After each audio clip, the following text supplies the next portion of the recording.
So back again, apparently. Uh, Still doing this on for another few chapters. To talk a little bit more about what I'm doing. Like a lot of other things in my life, I have absolutely no fucking idea what I'm doing. I'm just kind of, you know, going off on something that entertains me for now. But it's based around essentially me reading stories, which you probably have figured out at this point. But one of the other things I also wanted to do was maybe talk about the stories that I read a bit. Maybe kind of get into their themes, get into some of the subtext, get into the history of the author, and maybe, you know, the time frame in which they wrote it, what inspired them to write the books.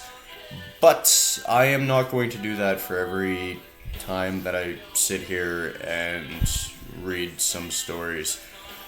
Yes, Virginia, will be careless.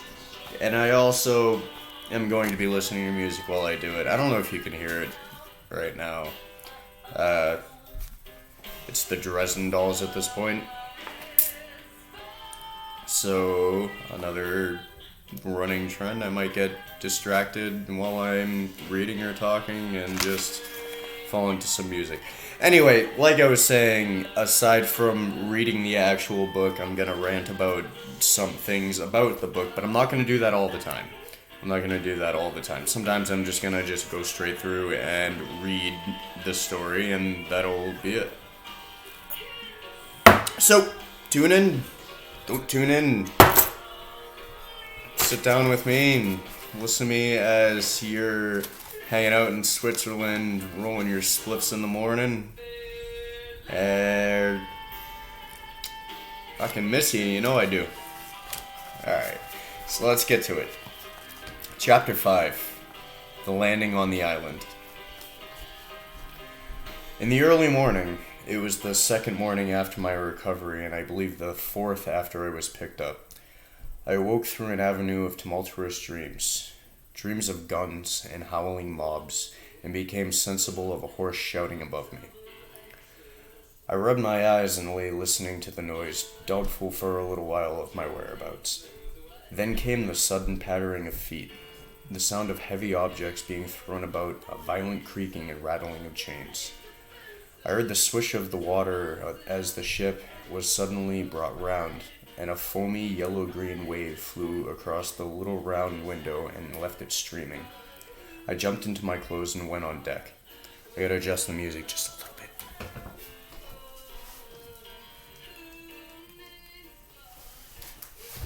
It can't be too loud or else this will turn from my story stream to just Amanda Palmer karaoke, so keep going.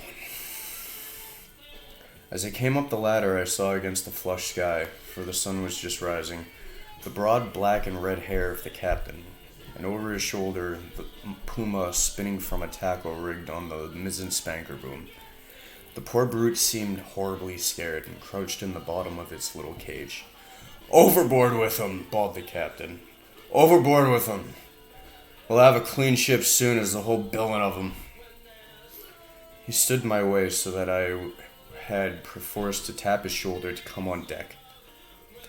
He came round with a start and staggered back a few paces to stare at me. It needed no expert eye to tell that the man was drunk. "Hello," he said stupidly. And then, with a light coming to his eyes, "Why, it's Mr. Prendick," said I.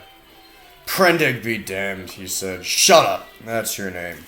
Mr. Shut Up." It was no good arguing with the brute, but I certainly did not expect his next move. He held out his hand to the gangway by which Montgomery stood talking to a massive white-haired man in dirty blue flannels who had apparently just come on board. "That way, Mr. Blasted Shut Up, that way," roared the captain. Montgomery and his companion turned as he spoke. "What do you mean?" said I. "That way, Mr. Blasted Shut Up, that's what I mean. Overboard, Mr. Shut Up, and sharp. We're cleaning the ship out. Cleaning the whole blessed ship out. And overboard you go. I stared at him dumbfounded. Then it occurred to me it was exactly the thing I wanted. The lost prospect of a journey as sole passenger with his quarrelsome sot was not one to mourn over. I turned towards Montgomery. "Can't have you," said Montgomery's companion concisely. "You can't have me?" I said aghast. He had the squarest and most resolute face I had ever set eyes upon. "Look here," I said, turning to the captain. "Overboard," said the captain. "This ship ain't for beasts, and worse than beasts anymore. Overboard you go, Mr. Shut Up. If they can't have you, you goes adrift. But anyhow, you go, with your friends. I've done with this blessed island forevermore. Amen. I've had enough of it." "But no, Montgomery," I appealed. He distorted his lower lip and nodded his head hopelessly at the gray-haired man beside him, to indicate his powerlessness to help me. "I'll see to you presently," said the captain. Then began a curious three-cornered altercation. Alternatively, I appealed to one and another of the three men, first to the gray-haired man to let me land, and then to the drunken captain to keep me aboard. I even bawled entreaties to the sailors. Montgomery never said a word, only shook his head. "You're going overboard, I tell you," was the captain's refrain. "Law be damned, I'm the king here." At last, I must confess, my voice suddenly broke in the middle of vigorous threats. I felt a gust of hysterical petulance, and went aft and stared dismally at nothing. Meanwhile, the sailors progressed rapidly with the task of unshipping the packages and caged animals. A large launch with 2 standing lugs lay under the lee of the schooner, and into this assortment of goods was swung. I did not then see the hands from the island that were receiving the packages, for the hull of the launch was hidden from me by the side of the schooner.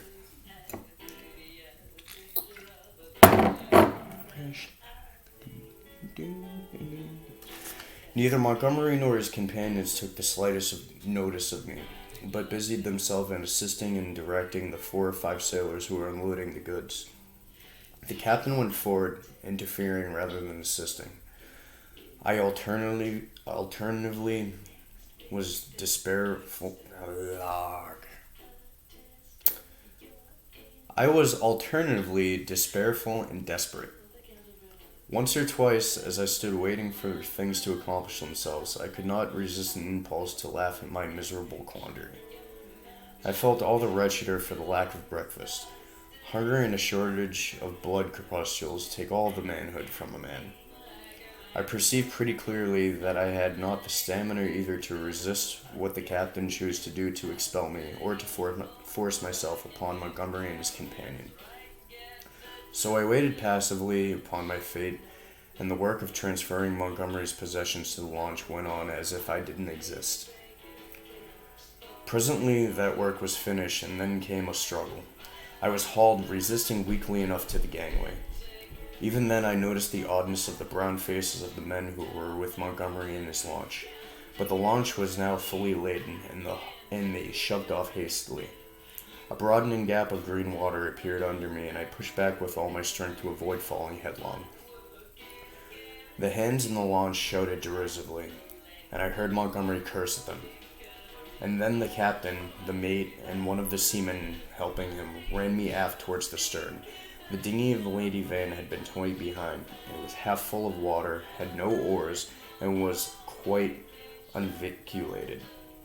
I refused to go aboard her, and flung myself full length on the deck. In the end, they swung me into her by rope, for they had no stern ladder, and cut me adrift. I drifted slowly with the schooner. In a kind of stupor, I watched all hands take to the rigging, and slowly but surely she came round to the wind. The sails fluttered and then bellied out as the wind came into them. I stared at her weather-beaten side, heeling steeply towards me, and then she passed out of my range of view. I did not turn my head to follow her. At first, I could scarcely believe what happened. I crouched in the bottom of the dinghy, stunned, and staring blankly at the vacant, oily sea. Then I realized I was in that little hell of mine again, now half swamped. Looking back over the gunwale, I saw the schooner standing away from me, and the red-haired captain mocking me over the taffrail, and, turning towards the island, saw the launch growing smaller as she approached the beach. Abruptly, the cruelty of this decision became clear to me. I had no means of reaching the land unless I should chance to drift there. I was still weak, you must remember, from my exposure in the boat. I was empty and very faint, or I should have had more heart. But as it was, I suddenly began to sob and weak, as I never had done since I was a little child. The tears ran down my face. In a passion of despair, I struck my fist at the water at the bottom of the boat and kicked savagely at the gunwale. I prayed aloud to God that he would let me die. Ah, the poor bastard. Seems nobody wants our old pal Prendick around.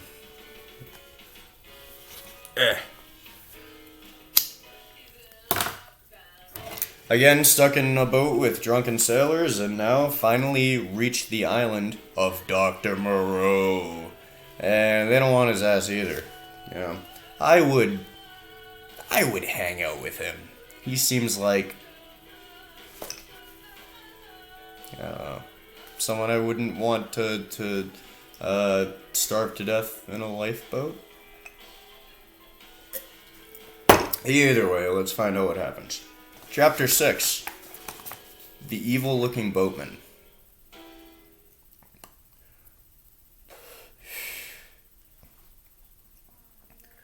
But the islanders, seeing I was really adrift, took pity on me. I drifted very slowly to the eastward, approaching the island slately, and presently I saw with hysterical relief the launch came round and returned towards me. She was heavily laden, and as she drew near, I could make out Montgomery's white-haired, broad-shouldered companion sitting cramped up with the dogs and several packing cases in the stern sheets. This individual stared fixedly at me without moving or speaking. The black-faced cripple was glaring at me fixedly in the boats near the Puma. There were 3 other men besides, strange brutish-looking fellows, at whom the stage-hounds were snarling savagely. Montgomery, who was steering, brought the boat by me, and, rising, caught and fastened my painter to the tiller to tow me, for there were no room on board.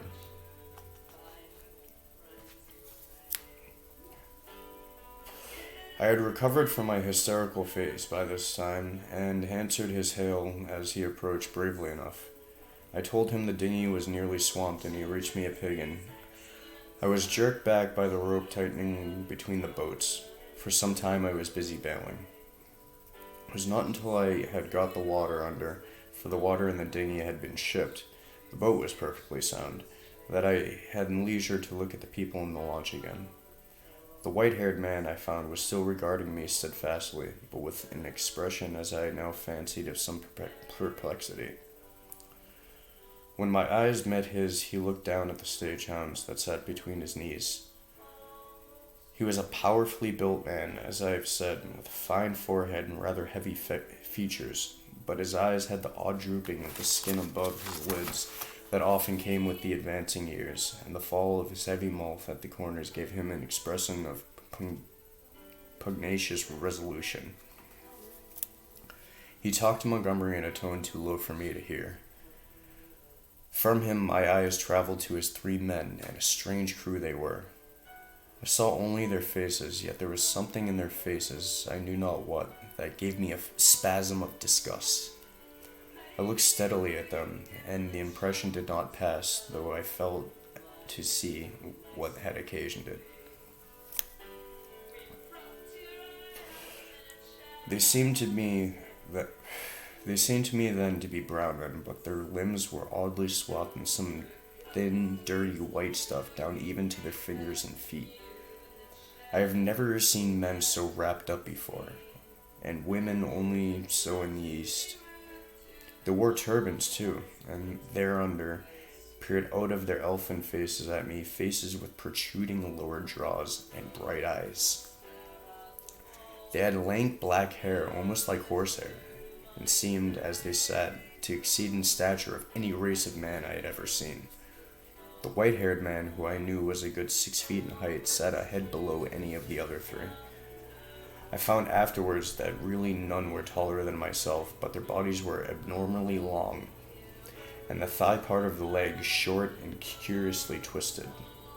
At any rate, they were an amazingly ugly gang, and over the heads of them, under the forward lug, peered the black face of the man whose eyes were luminous in the dark. As I stared at them, they met my gaze, and first one and then the other turned away from my direct stare and looked at me in an odd fugitive manner.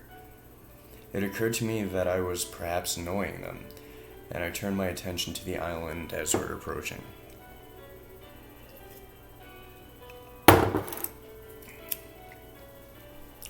It was low, and covered in thick vegetation, chiefly of the inevitable palm trees. From one point, a thin white thread of vapor rose slantingly to an immense height, and then frayed out like a down feather. We were now within the embrace of a broad bay flanked on either side by a low promontory.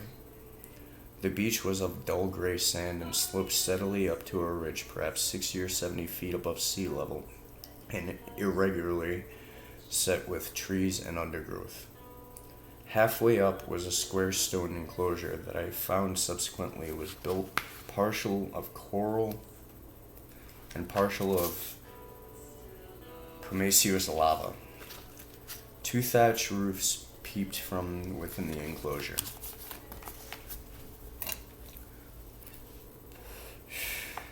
A man stood awaiting us at the water's edge. I fancied while we were still far off that I saw some other very grotesque-looking creatures scuttle into the bushes upon the slope, but I saw nothing of these as we drew nearer. This man was of a moderate size, and with a black negroid face. He had a large, almost lipless mouth, extraordinarily lank arms, long thin feet, and bow legs, and stood with his heavy face thrust forward staring at us. He was dressed like Montgomery and his white-haired companion, in jacket and trousers of blue serge. As we came still nearer, this individual began to run to and fro on the beach, making the most grotesque movements. At a word of command from Montgomery, the 4 men in the launch sprang up with singular awkward gestures and struck their lugs. Montgomery steered us round into a narrow little dock excavated at the beach. Then the man on the beach hastened towards us. This dock, as I call it, was really a mere ditch just long enough at this phase of the tide to take the longboat.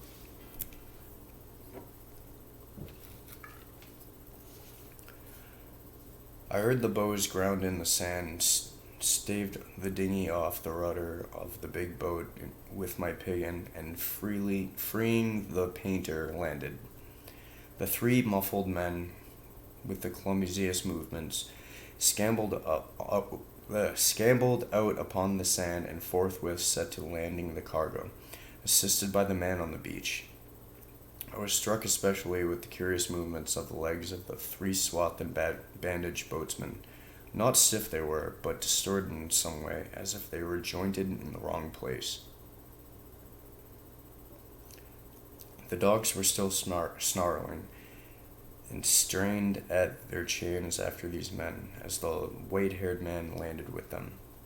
The 3 big fellows spoke to one another in odd guttural tones, and the men who had waited for us on the beach began chattering to them excitedly, a foreign language, as I fancied, as they laid hands on some bales peered near the stern.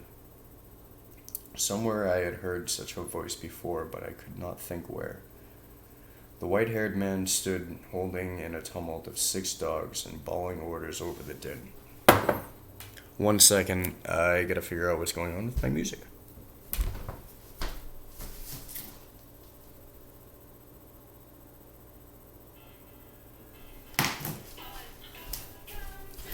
Yes, I obviously want to continue watching.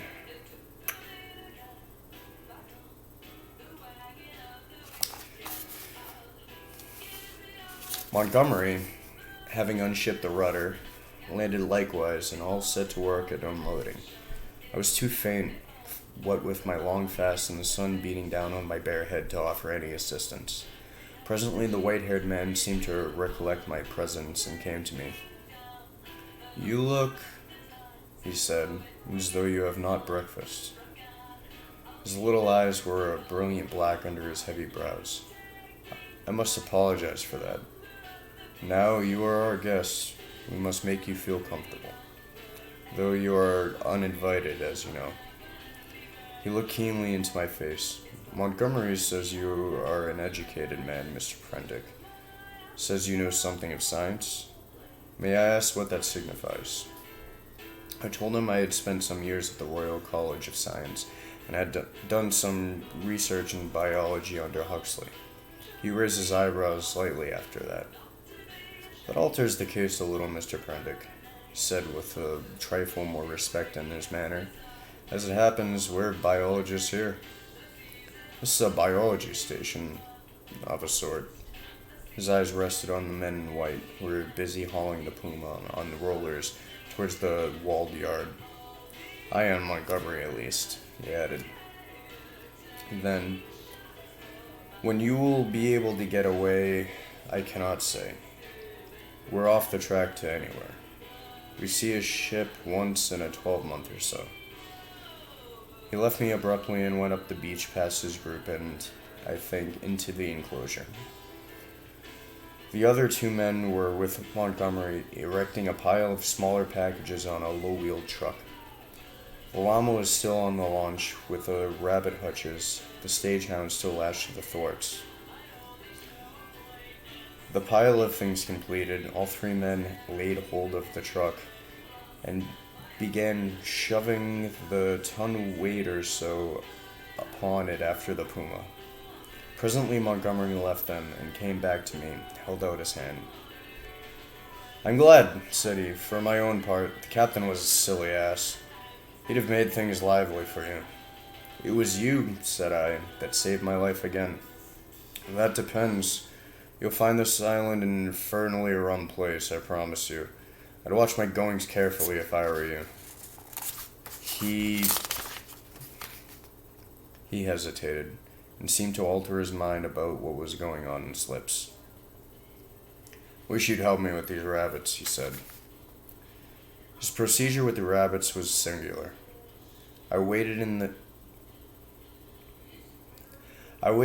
with him and held him lug one of the hutches ashore. No sooner was that done than he opened the door of it, and tilting the thing on its end, turned its living contents out onto the ground. They fell in a struggling heap, one on top of the other.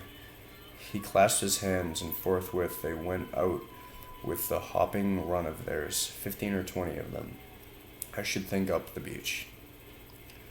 "Increase and multiply, my friend," said Montgomery. "Replenish the island. Hitherto we've had a certain lack of meat here." As I watched them disappearing, the white-haired man returned with a brandy flask and some biscuits. "Something to go on with, Prendick," he said in a far more familiar tone than before. I made no ado, but set to work on the biscuits at once, while the white-haired man helped Montgomery to release about a score more of the rabbits. 3 big hutches, however, went up to the house with the Puma. The brandy I did not touch, for I have been an abstainer from my birth. That, my friend, is where we differ. And that's it. So we are finally off of the boat and onto the island, which, to break the fourth wall a little bit, is great for me because I kind of have an obvious hard time reading about naval things. I'm not Navy, I'm Army. You know, I don't know the schooners and the afts and the mizzens and all that. I should probably learn more about it, but naval jargon and boats and all that, it's something I don't know. If I were stuck on a boat in the middle of the nowhere, or if I were stuck on a fully staffed ship, or on a fucking Carnival cruise line, I'd be screwed. Yeah, I just I don't do water and boats and stuff. Anyway, that is it for this evening. And next time we're going to get into a bit about, if I remember correctly, what exactly is going on with Montgomery and why he found himself on this island. Again, Montgomery is an educated, at least semi-educated Englishman, who is now just kind of living a life of just almost servitude to some unknown gentleman who may be our white-haired man. And instead of enjoying, like you said, the pleasures of London, which I imagine London in the 1800s was probably pretty okay. But now he's just living on an island that's inhabited only by weird-looking fellas. And more stuff. What else is there?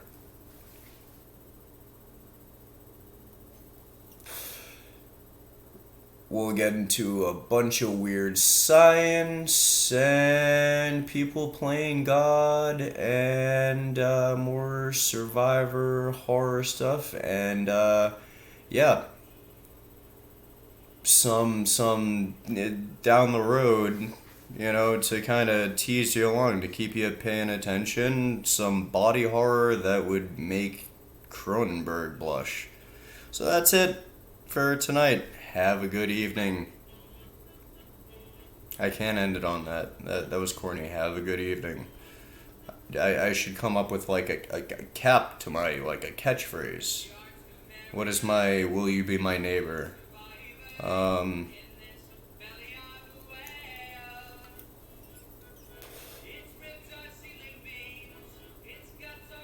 don't know this song, but I like it.